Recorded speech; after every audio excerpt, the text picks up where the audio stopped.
bienvenue. Donc là il y a plein de tubes. C'est des tubes que j'ai démontés de l'atelier. C'était le circuit d'air comprimé qu'il y avait installé quand j'ai acheté. Ça fait des années qu'il est accroché au mur, que je ne m'en sers pas. Là j'ai tout démonté parce que j'avais besoin de tubes pour l'application qui va suivre. Donc on va continuer pour le disco, mais là c'est plus de la restauration, ça va être de l'équipement. Donc là je vais faire une galerie. Je vais faire une galerie pour le mettre sur le toit du 4x4. Une galerie qui se déplie pour pouvoir y mettre une tente de toit. Enfin, une tente normale de camping de toit. Voilà. Allez, on va cintrer du tube, j'ai déjà fait des essais. Ça se fait très bien. Donc cintrage, découpe, gueule de loup, et puis voilà. Allez, on y va. Donc le cintrage est une science exacte. Pour ceux qui savent le faire bien. Moi j'en ai fait.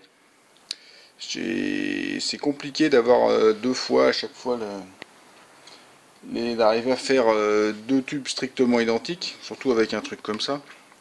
Avec une cintreuse à enroulement, c'est plus facile parce qu'on a un point de départ et on sait la longueur de l'arrondi. Ça, faut se mettre au milieu de la matrice et puis ça fait un peu ce que ça veut. Donc j'ai pris deux tubes exactement identiques, ils font 3200 mm. J'ai tracé mon milieu, j'ai tracé deux distances que je vais mettre au milieu de ça, toc, et je vais pousser. Ce qui fait que normalement j'ai besoin de 2400 extérieur tubes. Je suis pas au centimètre, c'est sur la longueur. C'est la largeur qui m'est surtout importante. Donc en longueur, s'il y a 1 ou 2 cm qui virevoltent, c'est pas très méchant. Par contre, il faut que je fasse avec les deux exactement pareil. Donc j'ai fait mes mêmes tracés sur les deux. Donc normalement, en me mettant au même endroit, je fais la même chose. Normalement. Donc c'est une cintreuse type Mingori, comme on dit. J'ai un galet qui pousse sur deux autres galets. C'est pas terrible. C'est pas terrible parce que les trucs, ce modèle-là n'est pas terrible. C'est le truc qu'on trouve dans le commerce pour cher. C'est pas du Virax ou des grandes marques. Donc je mets ce genre de choses. Je mets ce genre de choses le long du tube. Ça évite en fait le tube soit marqué par les galets, parce que les galets sont c'est un galet par type de, normalement il faut un galet par type de tube, et là c'est un galet standard qui fait tous les tubes, c'est à dire il fait tout mais rien de bien. Donc ça c'est bien parce que ça permet d'avoir un glissement et de pas abîmer le tube. Je m'en suis déjà servi pour les pare-chocs du Suzuki, ça le fait bien.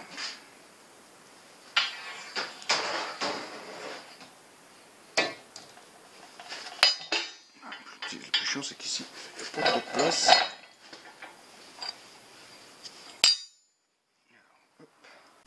Donc le plus rock'n'roll c'est de mettre ces choses là.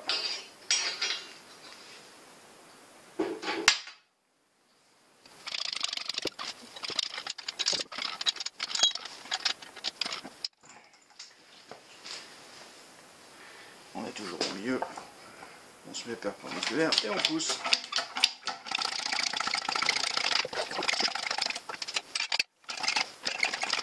Et le réglage de l'angle, c'est purement visuel. Là, on doit être bien.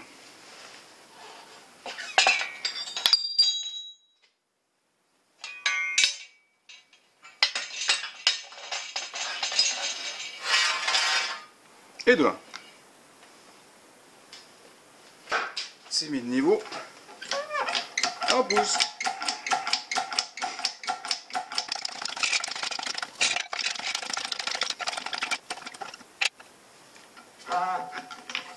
On passe un peu le point d'élasticité.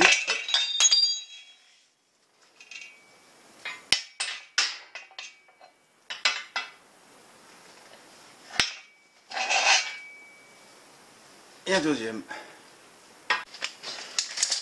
Donc là, la connerie est faite, 2350.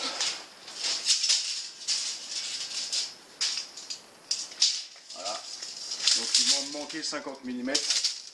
Pas très grave. J'ai surtout besoin, je vais surtout avoir besoin de 2 mètres là. J'avais prévu 400 mm pour faire une réservation, pour mettre un peu plus de, pour en mettre une caisse ou des conneries sur le devant. Au lieu de faire 400, elle fera 350 et puis c'est tout. Pas très très grave. Pas très très grave.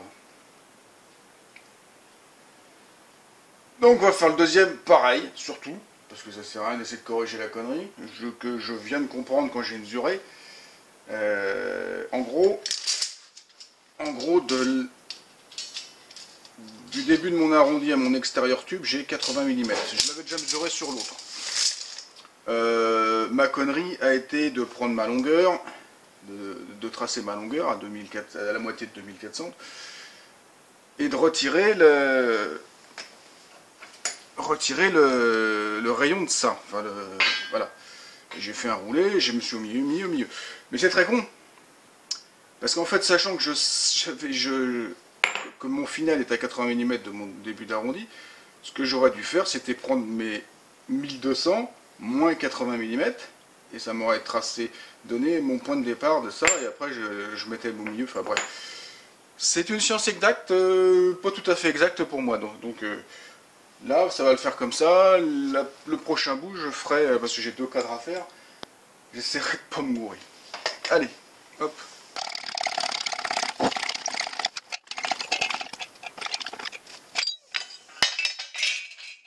Ah merde.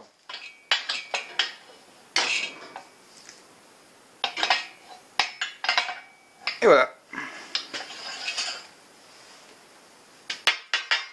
Est arrivé ce que je voulais pas qu'il arrive. Un foiré. Ah merde. Comment ça se fait ça?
Bon alors ça c'est l'avant de la galerie.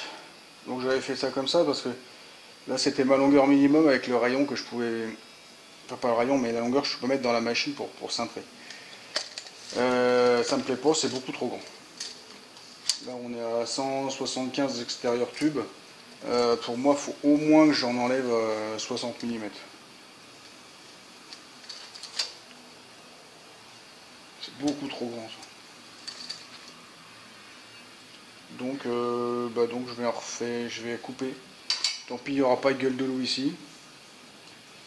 C'est pareil, dans la machine je peux pas et je vais raccourcir ces choses là.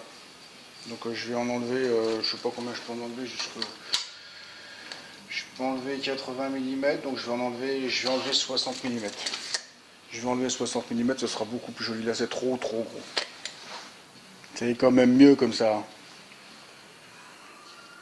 Allez, on pointe, on soude.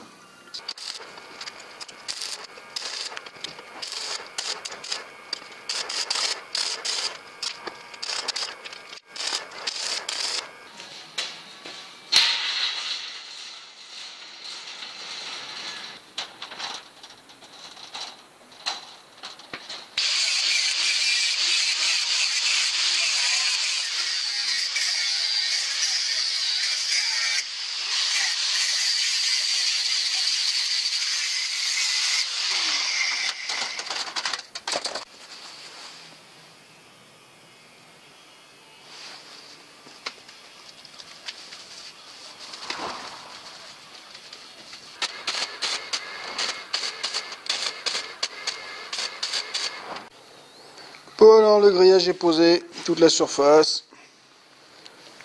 J'ai rabouté un bout dans l'autre sens ici. Il est soudé à tous les points de contact, c'est soudé. Bon, hormis là, j'ai fait 3 points là, sur chaque tube. Mais bon, ça grésille encore. Fera avec. Voilà.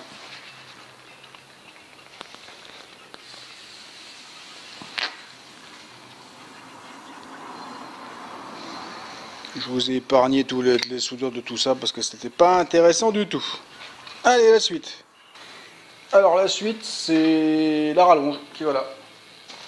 Donc 2 mètres par 1 mètre. Hop, ce qui fait que ça va me faire une surface de 2 mètres par 2 mètres 40. Pas mal. Ah, tu me tentes. Donc ça, c'est les tubes que j'ai cintrés hier. Donc je vais les couper, manchonner, souder. J'aurai mon cadre, et puis je fais pareil, un treillis. Toc, toc, toc.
Je remplace par une vis inox avec un partie lisse.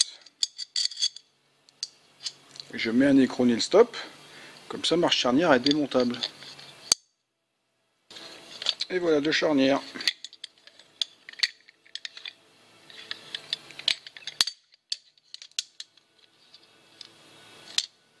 Vis inox, démontable.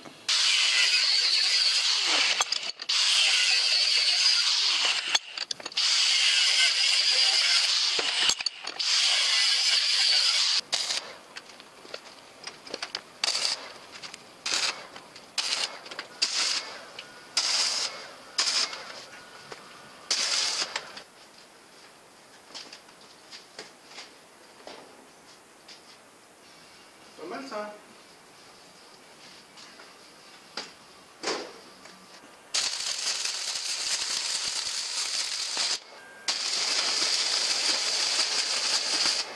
Bon, le truc à pas faire quand on soude des pièces assemblées avec des nil stop, c'est de les mettre avec des nil stop. Parce que ça chauffe et après le nil stop, il est pourri. Donc ça, c'est un écrou normal maintenant. Donc je vais continuer à bricoler avec ça le temps que je fais mes essais, mais il faudra que j'en mette 2 autres nil stop neufs à la fin. Super.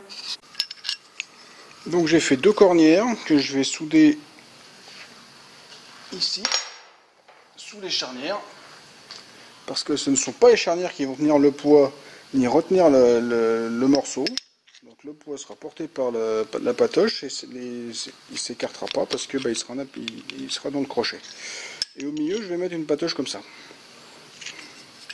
Ça, le poids du milieu sera porté aussi.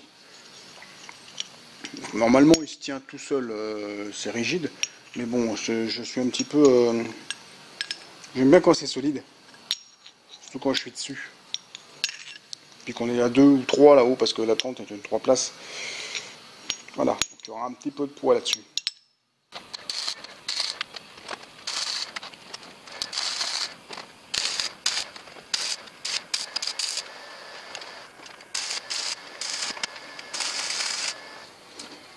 Bon, on va s'arrêter là pour ce coup-ci. On fera ça en 2 parties parce que j'ai déjà fait beaucoup de travail, j'ai passé beaucoup d'heures.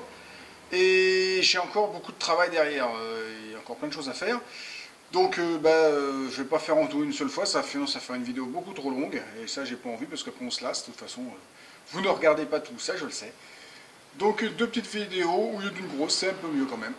Voilà, voilà. Donc si ça vous a plu, si ça vous a diverti, si ça vous a amusé, vous pouvez me laisser un petit pouce. Si vous voulez me joindre, tous les liens sont dans la description. Vous n'oubliez pas de me laisser un commentaire, de faire circuler sur les réseaux sociaux et de vous abonner à ma chaîne, c'est pas déjà fait. Allez, au revoir, à la prochaine, avec une galerie, sur la voiture, peut-être.